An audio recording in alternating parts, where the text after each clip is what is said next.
protecting grapes from diseases during flowering and fruit set.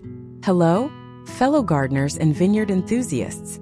The most delicate and critical stage of grape development is right after flowering, when the young berries or fruit sets begin to form. This is the exact moment that determines the destiny of your future harvest.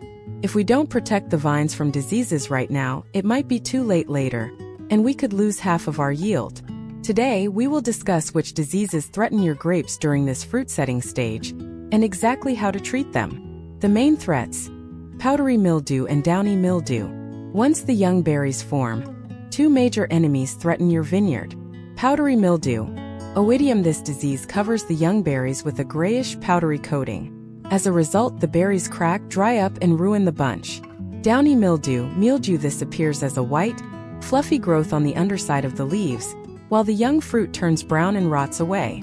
Additionally, berry rot, like gray mold, can also frequently strike during this period if the weather is humid. Which products should you use?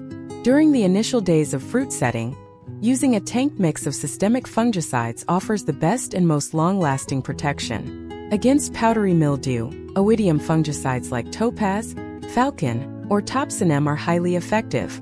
They destroy the disease spores instantly.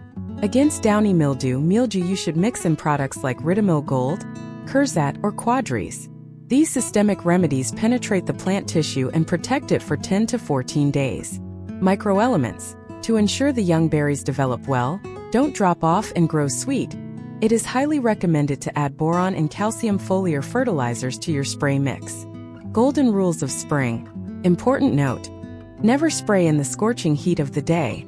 The best time is early in the cool morning or in the evening before sunset. Spraying in intense heat can burn the leaves and the delicate young berries. Make sure to spray thoroughly, coating both the young grape bunches and the undersides of the leaves. This ensures a complete protective shield. May your harvest be bountiful and your grapes shine like gold. If you found this video helpful, please give it a thumbs up and don't forget to subscribe to our channel. See you in the next video. Goodbye.